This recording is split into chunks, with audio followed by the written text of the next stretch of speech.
So when it comes to anime, it's pretty standard on who you're supposed to like. The main character, your Naruto's, your Deku's, your Goku's. But to us lovers of anime, we all know there's a side character that just steals the show for us. We're talking our Kakashis, our Todorokis, and our Yajirobe. And in this video, I really wanted to talk about some of my favorites. Because to me, some of these boys just hit different. So what's poppin' in Shaman? And we started off strong with Black Clover. And don't get me wrong, I like Asta as a main protagonist, but when we first meet the boy, he was a bit of an acquired taste.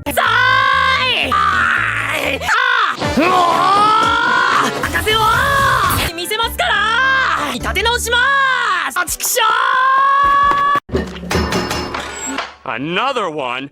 Look, I told your little friend Shut your And that's why I can understand why some people drop this show instantly. But for the people that stuck it out, you were rewarded handsomely with one of the coolest characters you could ask for. See, Yami got the anime tropes that I like in a character. See, they do the same thing with him like they do with Kakashi and All Might, where he is the mentor and he fights some of the big bads and finishes them off so the main protagonist doesn't power creep too fast. But instead of saying plus ultra, my boy says push past your limits. But the thing that makes Yami different from everyone else is that my boy used to be the main protagonist before Asta and his friend showed up. Now peep this, tell me if this don't sound like main character to you. Boy came from a different land, didn't know anything about magic, didn't have magic. He is connected to the Wizard King. For those people who don't know, think of it like a Hokage. My boy was broke and had nothing and grinded his way up to being a wizard captain. Then you throw in all the other bits of him having his own unique magic, him having his own rival, even his own love interest. And bruh, if you just pay attention, he stays saying one-off lines that let you know that boy is a protagonist in his own right. Like take this for example, when he was facing certain death from a three-way attack, he was saved last minute by 3 other captains. And my boy's only word on the matter was, "Oh man.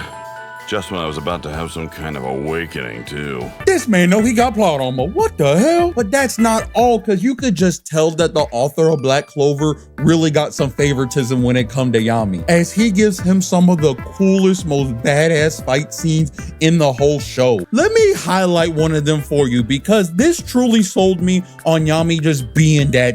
So it plays out like this, right? Yami and a whole bunch of other super strong wizards are literally trapped in case of a dome that splits them into a different dimension where they cannot use their magic powers to get out. This is all in hopes that the bad guys can get Yami away from his team long enough that he could take out his whole crew. So what does Yami do in this situation? Boy just sits down and chillaxes and said, don't worry about it. I'll make up a new power and destroy this thing. And I want you to guess. I want you to really just guess what he does next. My boy just chills back and does nothing. For about 10 episodes, he is just chilling in this dimension, and off screen, mind you, makes a brand new move called Dark Cloak Dimensional Slash. And if that wasn't enough, because it was off screen, they're like, yo, I got this new move. And he's like, yo, the first time I'm gonna use it is on somebody, and I'm gonna make it look like it was Castlevania animations in this thing. And boy just looks so damn cool. And he one-shots the guy that has been dogging down his team for this whole time he was away.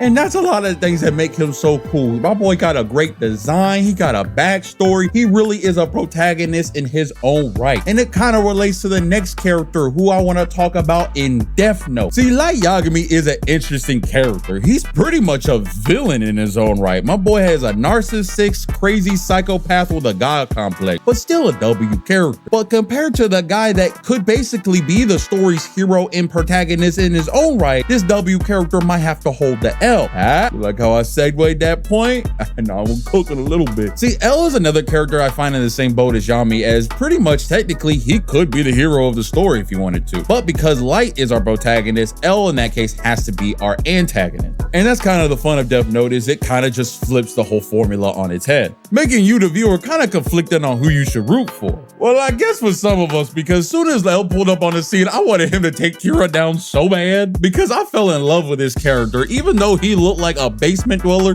that has never seen the sunlight a day in his life. Boy was over here in the fetal position while he talks to people and has no social skills whatsoever. When boy pulled up, he done slapped his big girthy aura on the table and said, look, boy really showed that he is as smart or even smarter than light. He had Kira pinned down and marked down to a small area with his first move on the board. Boy was playing in 4D chess while Light was stuck on tic-tac-toe. Oh nah, bruh. He had Light so pressed that the only way Light could really win is enabling cheats. Imagine having something so OP as a Death Note and you're still losing to a guy that spends more time in the dark than Batman. And if you want to try to argue that L wasn't super important to the show and one of the biggest highlights, take when we lose the absence of L. The episodes of L's absence and his presence for half of the show, you can feel it. And you can feel the difference immediately. It really starts to feel like a whole different show in some regard. And is one reason why myself and other people in the community think that the last half of Death Note doesn't hit as good. Because yeah, they bring in another cast of characters, but honestly, 2 L's do not make a W in this regard. It really feels like Light is missing a true challenge, one focused challenge to his power. And the thing with L is not just his whole mental battle with Kira, it was some of his human natures where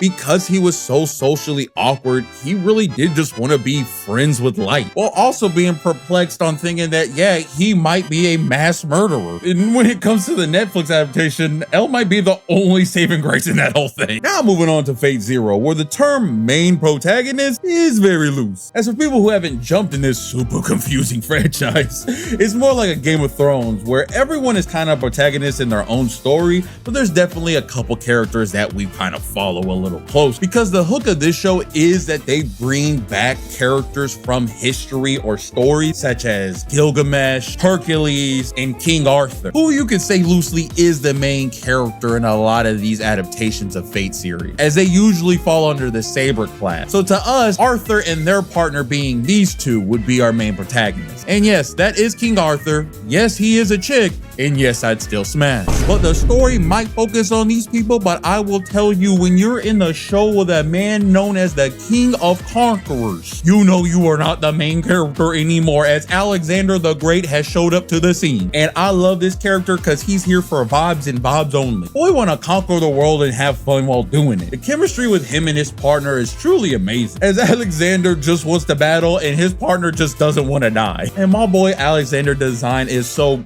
impeccable. My boy really gives them Greek dad vibes. Homie look like he will train you as a child soldier to fight under him and then grab a beer with you. And he might seem basic to some people, but when you put him against the rest of the cast that he's going with characters that are dark and gloomy and crying, and one that might be on the offender watch app list, so when the camera cuts to him, it is just a great palate cleanser, as he is here for a good time, not a long time. Literally, because we do not get to spend as much time as we want with him. As boy gets into one fight and loses, because the one fight my boy gets in is with the most broken character in the franchise, that being Gilgamesh. So peep this, homie said, hey yo, let's throw the ones, I'm ready for my first battle. Homie immediately hits him with a domain expansion before domain expansions existed. And this thing is known as a noble phantasm in this universe. And Alexander the Great has one of the most OP ones. He just went against the wrong dude. Let me break this down for you. With his noble phantasm, he is able to create this whole domain in a battlefield that resurrects his whole army, which each soldier in their own regard are also great spirits like him that could fight in the Holy Grail War by themselves. And homie done summoned a whole army of them. So that means if he went against anybody else, he would get the dub here. This would kind of be breaking the rules and kind of be taboo, because you're not allowed to summon more than one heroic spirit. And this guy summoned an army of them. So what does Gilgamesh do to counteract this OP thing? He done bring out a sword that done cancel the domain. And Alexander's like, it, we ball. And he keep the charge going and then gets turned into some Swiss cheese. And boy, the time we spent with him, I wanted to cry. I felt like I'd have lost a best friend. Boy was the highlight of the show, and everything after he is gone is just sad and depressing and dark as hell. And the worst part is the heroic spirits can come back in more Holy Grail Wars even if they lose, but man has not returned once. Bring back Alexander the GOAT. But this is just my little quick video on characters that has popped in my mind. So if you think there's anybody anybody I should talk about? Comment down below and I'll check them out to make a part 2. Till then, see you later.